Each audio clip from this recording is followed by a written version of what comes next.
Yuhu, semangat pagi anak-anak. Senang ya kalian sudah menyelesaikan PTS. Nah, pasti hasilnya acungan jempol dong buat kalian semua. Hari ini Bulina akan membahas tentang hubungan teman sebaya. Sebuah materi yang sudah kalian ikuti dari minggu yang lalu melalui Google Classroom. Kalian tentu sudah membaca materinya, bukan? Nah, anak-anak, saya akan menjelaskan. Pergaulan remaja adalah kontak sosial di antara remaja atau dalam kelompok sebaya atau peer group. Dalam pergaulan ini tentu memberikan pengaruh, baik itu pengaruh positif dan juga kadang-kadang pengaruh negatif. Karenanya sangat perlu dalam pergaulan remaja ini dilandasi oleh nilai-nilai moral atau yang secara singkat kita sebut dengan etika. Etika adalah sopan santun atau tata krama dalam pergaulan yang sesuai dengan situasi dan keadaan, serta tidak melanggar norma-norma yang berlaku, baik norma agama, kesopanan, adat, hukum, dan lain-lain. Etika juga diartikan sebagai suatu sikap seperti sopan santun atau aturan lainnya yang mengatur hubungan antara kelompok manusia yang beradab dalam pergaulan. Nah, berdasarkan dua definisi etika yang sudah Bulina sebutkan dan tentu saja sudah kalian baca, maka kita akan melihat beberapa fakta tentang etika berikut ini. Etika itu berarti sopan santun. Di dalam etika ada tata krama. Etika juga berarti bahwa kalian mengerti tata krama itu sesuai dengan situasi dan kondisi yang ada.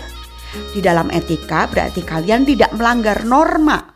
Di dalam etika kalian akan menjadi orang-orang yang beradab. Di dalam etika kalian tahu bagaimana bersikap. Tentu saja dalam hal ini bersikap dalam hubungan teman sebaya. Ada dua macam hubungan atau pergaulan teman sebaya yang kalian sudah baca. Yang pertama adalah persahabatan, yang kedua percintaan. Untuk apa sih sebetulnya manusia itu bergaul? Ya, pergaulan itu sebenarnya merupakan sebuah pemenuhan kebutuhan. Kebutuhan akan pengakuan sosial, kebutuhan akan keterikatan dan cinta kasih, kebutuhan akan rasa aman dan perlindungan dalam diri masing-masing orang, kebutuhan akan kebebasan, dan yang terakhir adalah kebutuhan supaya harga diri itu ada, dan itu bisa didapatkan oleh seseorang melalui pergaulannya, baik itu dengan sahabatnya maupun orang yang dianggap dekat dengannya melalui hubungan percintaan. Oleh sebab itu anak-anak, karena ini merupakan sebuah kebutuhan, kalian perlu membina sebuah persahabatan yang baik. Di dalam persahabatan yang baik, kalian perlu belajar menghargai, belajar menghormati temanmu sekalipun itu sebaya, belajar mempunyai sikap mau mengerti satu sama lain, belajar untuk memberikan pujian kepada temanmu tentu saja secara tulus, belajar memberikan motivasi kepada temanmu yang sedang lemah, belajar untuk tidak bercanda secara keterlaluan karena itu bisa menyinggung perasaan temanmu.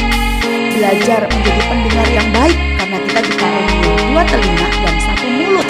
Artinya kita harus lebih banyak mendengar. Belajar untuk tidak mengkhianati persahabatan dan belajar saling mendukung. Sebab itu maukah kalian untuk memilih teman yang berakhlak baik dalam persahabatan kalian? Maukah kalian menjadikan kelompokmu itu sebagai wahana untuk belajar bersama, mendiskusikan pelajaran, tugas-tugas, memecahkan masalah, dan sebagainya.